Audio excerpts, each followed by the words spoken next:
ভিডিওটা একটু দেখুন।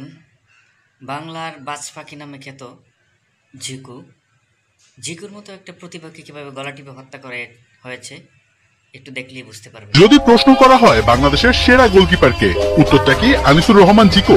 কেন নয়, তাকে যে বাংলার ফুটবলের বাজ পাখি বলা হয়েছে একটা সময়।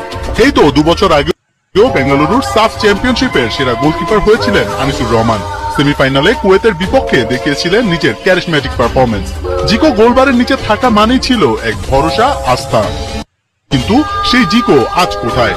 জাতীয় দল তো পরের কথা, ক্লাবের রাডারেও নেই তিনি।